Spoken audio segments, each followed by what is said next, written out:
Convido ao dileto ouvinte a abrir a palavra de Deus em 1 Pedro capítulo 1, verso 9.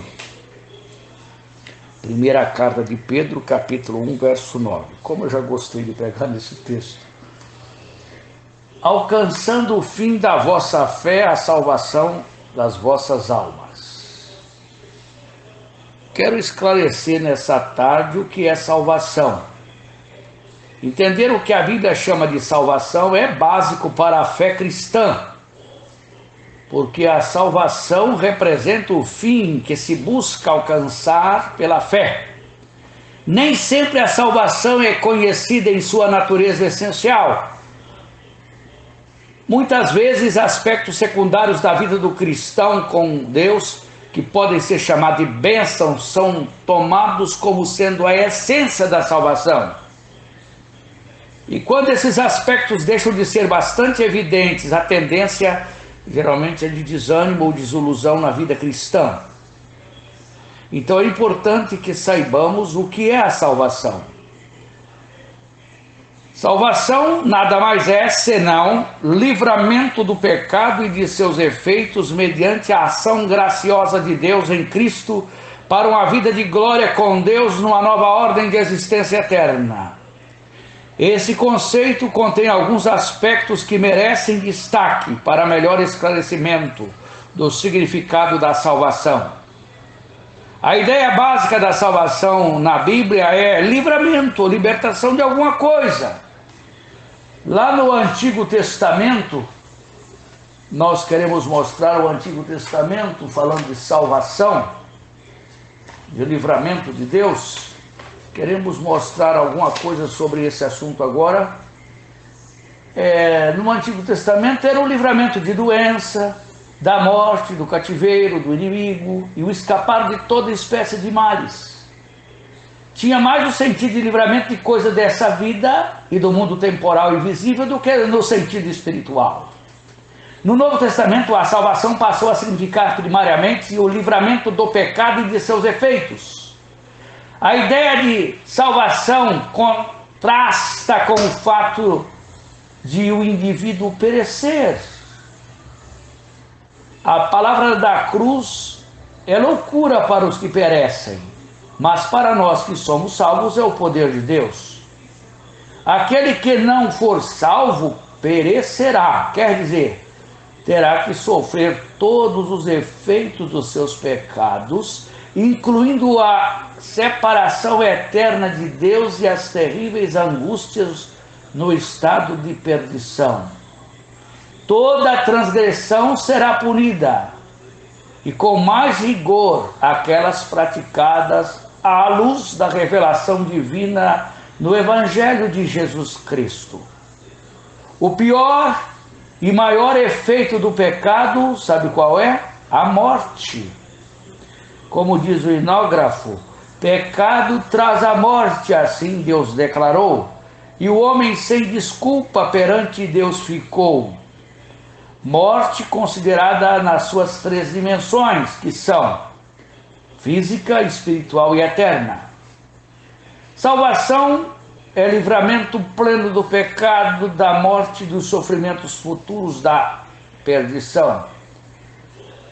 O Espírito, no ato que a pessoa recebe a Cristo pela fé, vou abrir um parênteses aqui, Heber Campos, independente de quem quer que seja, o Espírito é vivificado na conversão de qualquer ser humano e regeneração. Aí o corpo será ressuscitado. Isso da morte física, na volta de Jesus para arrebatar a sua igreja. E assim o indivíduo fica livre da condenação e do sofrimento do além, que é a morte eterna. Salvação é Deus operando em Cristo para livrar o pecador de todos os efeitos maléficos do pecado. Salvação conduz o homem a conformar-se com a imagem de Cristo. Eu gosto desse assunto tanto. A razão pela qual Deus nos preordenou em Cristo antes da fundação do mundo é exatamente para esta finalidade. Ou seja, a finalidade precípua da nossa eleição é para a posteriori, quer dizer, posteriormente, sermos conformados à imagem de Cristo, conforme lemos em Romanos 8, verso 29, a parte B do verso 29. Isso significa que o indivíduo que participa da salvação passa por um desenvolvimento pessoal, moral e espiritual até chegar ao padrão que é Cristo. Esse desenvolvimento inclui o caráter e a personalidade do cristão, pois implica em santificação da vida, com a purificação de todo o pecado e separação para Deus e crescimento nas faculdades pessoais, como inteligência para conhecer as coisas de Deus e discernir entre o bem e o mal, e vontade para cumprir os propósitos divinos no seu reino, e sentimentos de amor, louvor e gratidão a Deus. Cristo Jesus é o padrão da perfeição da salvação, pois afinal de contas em nenhum outro nome há salvação, porquanto debaixo do céu nenhum outro nome há dado entre os homens, pelo qual importa que sejamos salvos. Boas novas, Brasil! Só Jesus Cristo salva. Era a divisa e o lema da campanha nacional de evangelização, campanha simultânea de evangelização de 1980, promovida pelos batistas. Isso inclui a erradicação completa do pecado da natureza humana e o desenvolvimento pessoal até atingir a medida da estatura de Cristo, que é conforme a natureza divina. Mas só depois dessa existência na ressurreição é que o crente atingirá o seu alvo de perfeição em Cristo. Quando o último inimigo for vencido, que é a morte, quando cumprir-se-á, 1 Coríntios 15, 53, que diz assim: tragada foi a morte na vitória. Não se cumpre no ato da morte de um cristão. Isso só se cumprirá no dia quando a morte será lançada no lago de fogo. A morte, que é sinônimo de sepultura, vai desaparecer quando a morte for lançada no lago de fogo. Salvação inclui a ideia de novos céus e uma nova terra para a habitação dos redimidos do Senhor. Haverá um novo corpo glorioso, semelhante ao corpo de Jesus Cristo. É maravilhoso esse assunto. E não dessa criação, mas corpo incorruptível, cheio de glória e poder espiritual, adaptado à natureza do mundo vindouro. Será um novo estado de vida em completa bem-aventurança e comunhão com Deus. Os redimidos serão levados para o reino celestial de Deus. Pecado entrou no mundo, desfigurou o homem e sua alma e o seu espírito e o seu corpo, mas no estado eterno, nosso espírito, alma e corpo estarão transformados à semelhança do corpo de Cristo. A salvação, por outro lado, significa o livramento e a restauração do homem e suas condições de vida em todos os aspectos atingidos pelo pecado.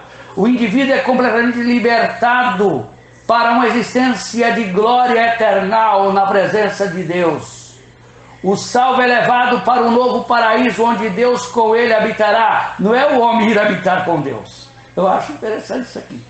Que podia até ser que Deus nos tolerasse no céu por tempo indeterminado, mas não. Nós não vamos morar eternamente no céu como pensa a maioria dos cristãos. É o contrário. Depois dos tempos do refrigério pela presença do Senhor, que é o reinado glorioso milenar de Cristo, a nova Jerusalém descerá definitivamente do céu para a nova terra, para satisfazer um desejo do coração de Deus, que é de habitar com os homens, em cumprimento a Apocalipse 21, verso 2, que diz assim: eis o tabernáculo de Deus com os homens, pois com eles habitará. Que Deus, por sua graça, nos ajude a compreender essas verdades sublimes do Evangelho, e que Deus possa abençoar, que através dessa mensagem postada no na plataforma do YouTube, que o mundo inteiro compreenda que há um feliz lugar longe daqui, onde não há pesar, só glórias ali, onde os santos do Senhor cantarão o seu louvor naquele lar de amor, sempre sem fim. Que Deus nos abençoe ricamente. Amém.